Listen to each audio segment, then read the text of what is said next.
valeurs, retour à... Et on est à l'heure de l'union. À l'heure de l'union. L'union pour remobiliser, pour reconstruire le Sénégal.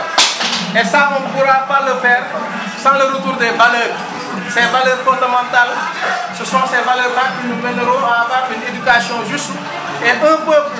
qui n'a pas ses enfants qui sont bien éduqués à travers leurs valeurs, perd leur identité. C'est important. Et aujourd'hui, le discours, il est cohérent. Et il faut le retour, le développement, ça commence par le local, mais par l'éducation, pour penser à l'air, pour demain, pour avoir un avenir. Ou bien des jeunes qui ont l'avenir, des futurs jeunes qui vont diriger le pays. S'ils ne sont pas bien éduqués, bien préparés, bien formés, ils ne peuvent pas diriger. Et aujourd'hui, il nous a retourné à nos valeurs. La référence déjà, c'est la religion, c'est important chez nous. Parce qu'un pays, on ne peut pas le construire sans ses valeurs, sans ses réalités. Et aujourd'hui, il a fait appel à ça. Je pense que depuis un certain temps, c'était quelque chose qu'on avait oublié. Il faut qu'on reparte. On est un pays où la religion est importante, les chefs religieux. Regardez la cohabitation que nous avons au Sénégal. Aujourd'hui, on parle dans le monde du dialogue islamo-chrétien. L'exemple patent, c'est le Sénégal. Et si on fait à ça, si on ne pense pas à ça, si on ne donne pas de considération à ces gens-là, on ne peut pas arriver là où on veut. Et on ne peut pas construire le Sénégal sans ces gens-là. Donc encore retour à nos valeurs, c'est important. Merci M. Soumaré pour ce discours. Donc, merci beaucoup. Asalaamaaleykum, maa ngi leen nuyu yéen ñëpp, maa ngi nuyu waa diaspora bi, maa ngi nuyu waa Sénégal te surtout maa ngi nuyu waa diaspora bi parce que li suñu président wax léegi Cheikh Hadjibou Soumaré ñëpp xam nañ ni dara mënta dem dëkk mënta dem sans jigéen loolu moo mënta nekk jigéen moom mooy kër jigéen moom mooy dëkk jigéen moom mooy lépp jigéen mooy téye këram mooy téye jëkkëram mooy téye ay doomam dina yar ay doomam ba ëllëg ñu tekki mën a def seen dëkk di defar seen def teraanga def lu bariwul lenn lekk la jigéenu tey jii dañoo takk seen sër ay jàmbaar lañu bàyyiwuñu dara ñii ñi ngi ca marché ba ñii ñi ngi ci tool ba ñii ñi ngi ci bureau yi ñii ñi ngi mel ni sama journaliste bu ñoo nga ma bi en face bàyyiwuñu dara ñu ngi liggéey li ñu bëgg lenn lekk la nañ ñu gën a jox suñu gëdd li nga xamante ni daal les moyens yoo xamante ni ki nga xamante ni ñu ngi nekk ci marché bi yor ay affaire am na ay moyens de tontine y a pas mal de projets yoo xamante ni tey ji su ko tegalee jigéen yi bépp kuy jigéen rek dina ci gis boppam samay wax nag bariwul maa ngi nuyu ñëpp waaw di leen sant di leen gërëm. di gërëm diaspora yi di gërëm aussi waa Sénégal yi nga xam ne tey ñoom ñëpp ñu ngi jàkkaarloo Hadjibou Soumaré jox ko seen kattan jox ko seen doole si dimanche bi nga xam ne tey dimanche historique la ak xat-xat yëpp di nuyu aussi diaspora bi bu baax a baax parce que ñoom ñoo waral ndaje bi déclaration bi liñ ci gis rek mooy ñun bettuñu wax ji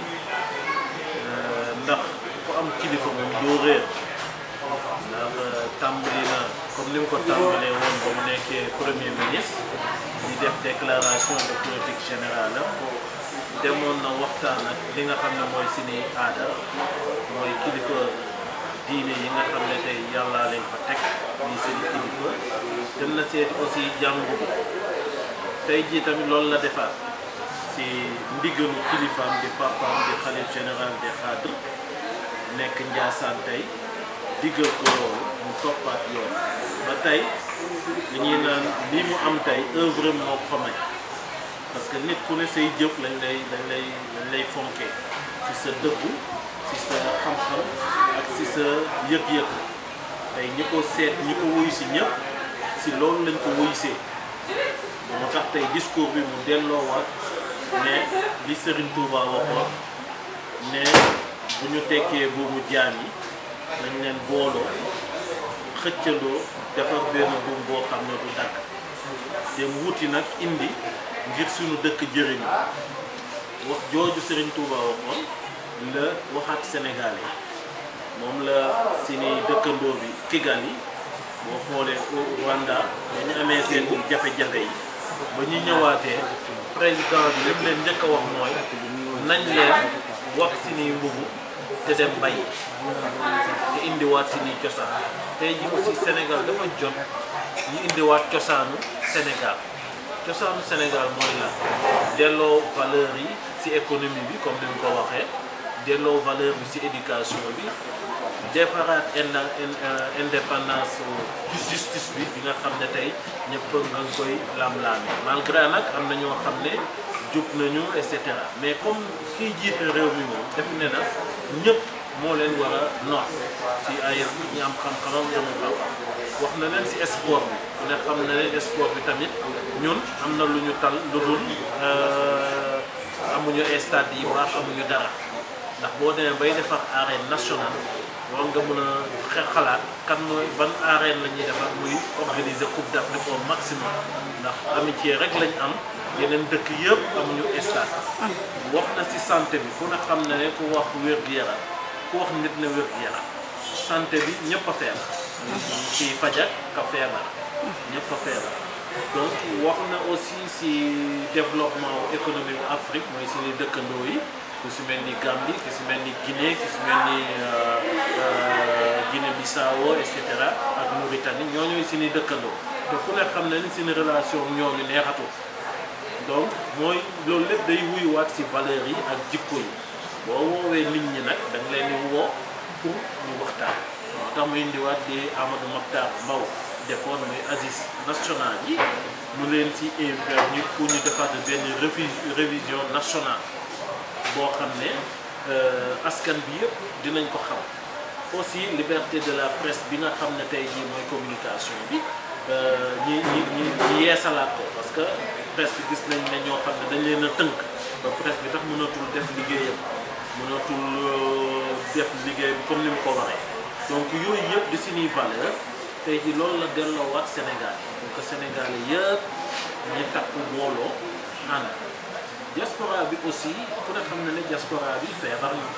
dañoo def ne problème mu diaspora mooy ay oto wala ay es bokk diaspora bi dañoo am ay cadre yoo xam ne tey ñu ngi si diaspora bi am fi seen société am fi seen restaurant am fi seen di liggéey di fay ay fis mais est-ce que état du Sénégal mi ngi leen di toppatoo est-ce que suñu am suñu représentant diplomate yi ñi ngi dem suñu mbokk yi nga xam ne amuñu ay problème mu këyit nekk si Champs-Élysées bi nekk Tour Eiffel nekk Trocadéro nekk ay République tout ça si place yooyu dañ leen di gis suñu xol di metti parce que nekkin ya loolu lépp di suñu programme moo tax ñun suñu bopp prochainement dinañ organiser ay rencontre boo xam ne destiné ko à la diaspora pour que ëllëg si programme bi ay Hadjibou Soumaré di dégmal di ko jox Sénégalais dina xam ne moom parce que moom ko déjà xam na tax problème mu diaspora parce que jiite na diaspora Afrique parce que nekkoon na président yémo xam na lan mooy diaspora donc yooyu yëpp day nekk loo xam ne nag ñun si loolu la ñuy jéem a wax di xaar rek li mu wax nii ñeneen ñi fekk si ko si lancé bi mu leen lancé maanaam boolewaat jikko yi indiwaat suñuy cosaan den joxaat cër yi mag yi joxaat cër te bañ a def politique politicien parce que politique politicien bi mooy dinaa leen te boo toogee li muy mujj mooy fàtte naa leen donc loolu moo si mujj moo tax li mu doon doxalee ak ko xam ci ay valeur am musul def loo xam ne méngoo la liggéey bu mu sa liggéey dina si dem ba mu jeex moo tax bu si demee ba gisatu si boppam ba xam ne moom kat mënatu koo liggéey dina jël ay këyit bind ko ne leen kat yéen a ma dénkoon man delloowaat naa leen moo tax moom tey ji personnalité googu ak rigueur am man si laa ko nawee parce que li xam naa ko mag la si man lépp la si man xam nañ ko bu baax xam nañ ne bu xasee ba teg tànkam dee rek a koy tekki te nitu sutura la lu mu defal nit ak lu muy séq ak nit kenn du ko xam te musul am ennemi am jiigi jaaka si politicien yi ku si nekk ba muy tàmbali seeti na président de la république Macky Sall seeti na rakkam bi nga xam ne tey ñoom ñaar ñoo nekkandoo Thiès di Idrissa Seck seeti na ko waxtaan na moom seeti na beneen rakkam ji tamit muy Thierno Alassane Sall et cetera seeti na juge ñoom ñëpp di ay rakkam mu seeti leen waxtaan ak ñoom bu dee nag ñoom ñëpp politiciens yëpp l'intérêt du Sénégal moo leen tax a jóg tey jii discours bi ñoom ci seen bopp wanewaat na bu dee ñoom looloo leen tax a jóg dañ ñëw Hadjibou tàllal na leen loxo pour ñu ñëw booloo ànd dem jëli ndax 2007 bañ koy fal premier ministre dafa fekk na Sénégal nii la toll ci économie bi ci lépp mais bañ ko tànnee gëm naa ne ba muy dem tax en 2009 kenn rëccuwul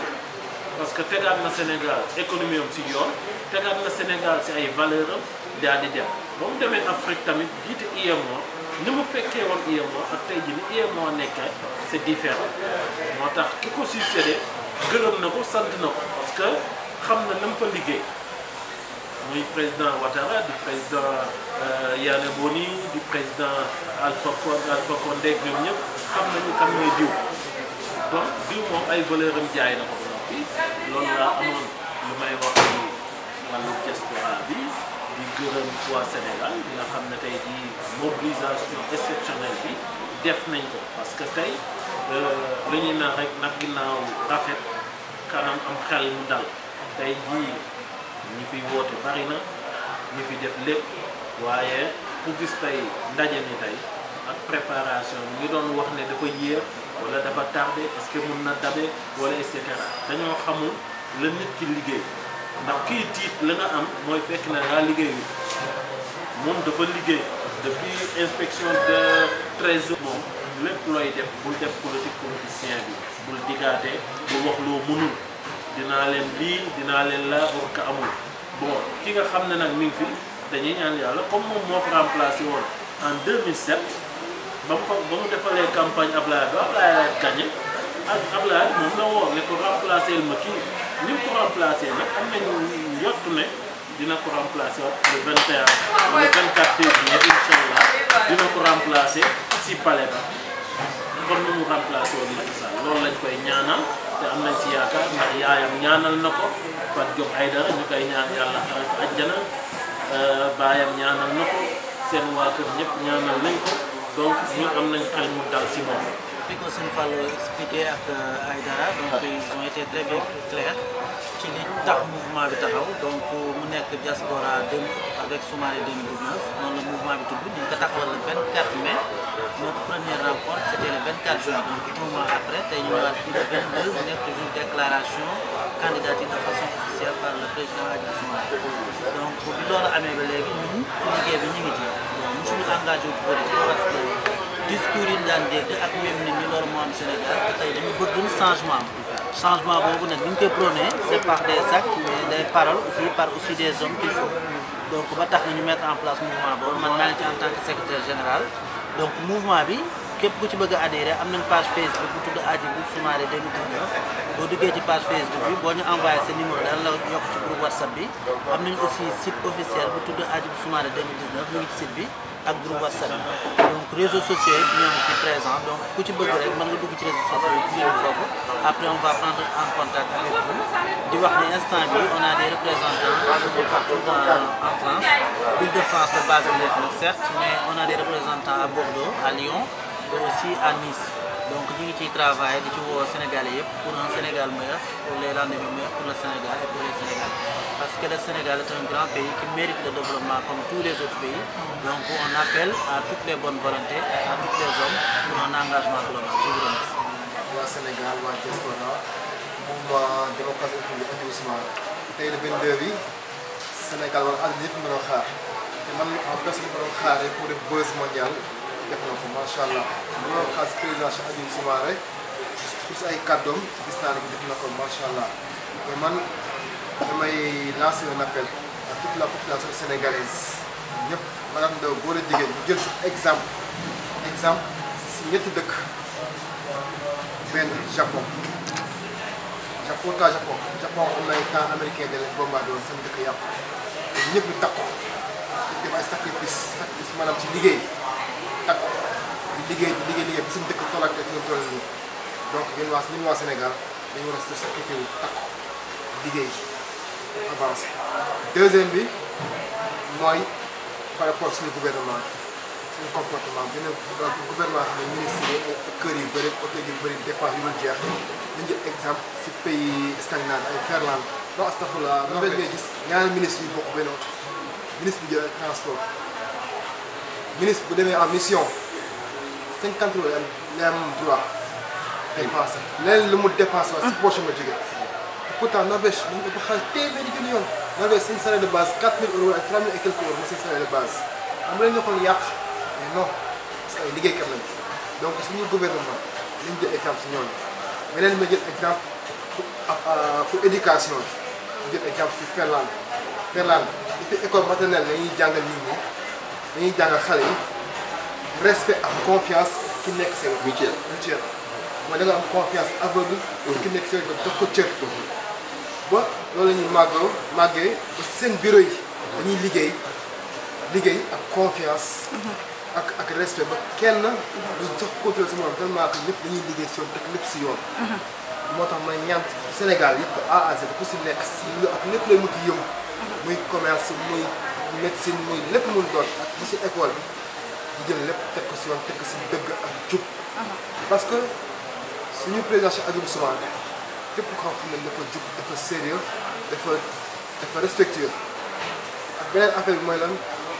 fu ñu toll nii dëkk yi nekk di avancé dëkk yi mag nekk di avancé yëpp moo la xoolee mu joxe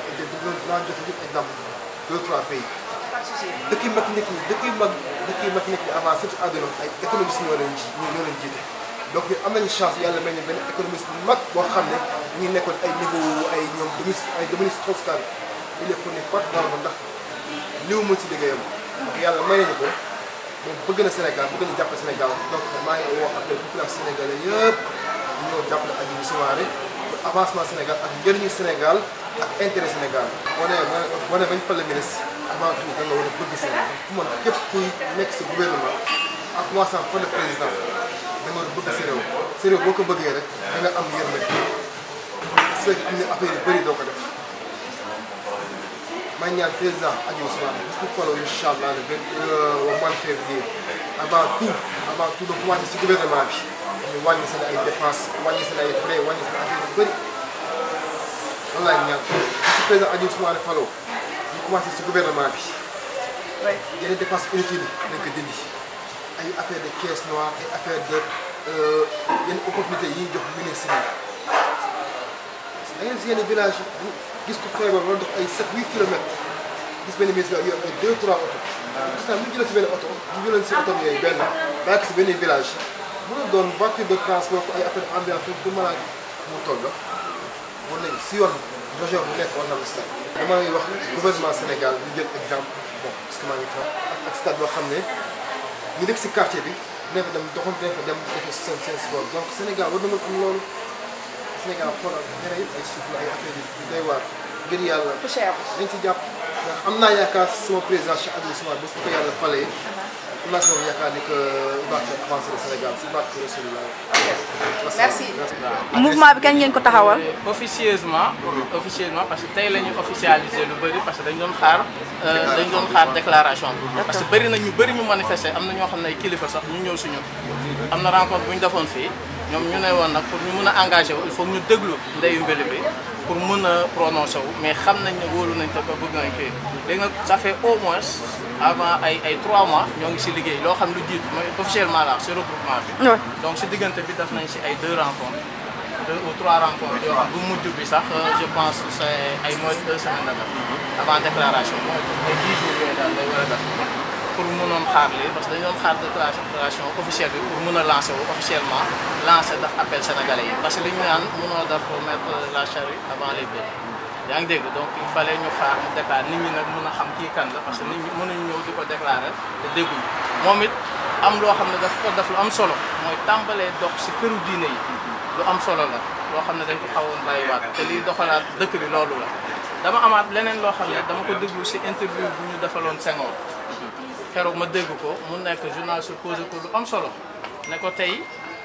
yéen a ngi def yaa ngi wax ne da nga ñëw après depuis indépendance yi da ngeen bëgg a développer seen dëkk ngeen leen di jàngal ay littérature française ak yenn yoo xam loolu tey ban njëriñ la mën a amal kii bi est-ce que loolu mën na am impact pour seen éducation wala yooyu foofu bi ma gisee vidéo bi j'ai senti que Senghor était mal à l'aise après si la xëcc affaire bi indi ko comme quoi que ne woy moom jéem na def appel même les réseaux mais dafa amul retour léegi nag pour mu mën a répondre il a parlé nag Sénégal dañu am avantage boo xam ne dañu am les hommes religieux ñooy ñi téye Sénégal wax ko wax bu rafet léegi nag éducation boobu loolu dafa nekkaat lu ñu war a mooy loo xam ne tey waraat nañ ko xool suñu programme d'éducation au niveau scolaire ak yëpp si lan lañ mën a taxawalee daf lu solide luy dem loolu nag il faut nit ñi xamaat lan mooy Sénégal ñan ñoo nekk sa ñan ñoo ko naan si ay des hommes de valeur yoo xam ne ñooñu enseignement bi day centré wu si ñooñu pour mu yëppee dëkk bu bëgg a avancer rek sa dëkk ngay ko maanaam culturellement li ñu naan nag apprendre une langue c'est apprendre la civilisation la culture de cette langue là la civilisation de cette langue te léegi baax na ñu delluwaat si suñu langue yi pour mën a développer suñu dëkk si lu bëree bëri ak si suñu kii yooyu daal bokk na si yoo xam ne mooy li ñu animé te ñu jàpp ne ñun ñëpp si de tout bord si borom xam-xam yi nga xam ne ñoo ñu wër ñu ànd si liggéey bi. Mounas. moo ñëw de.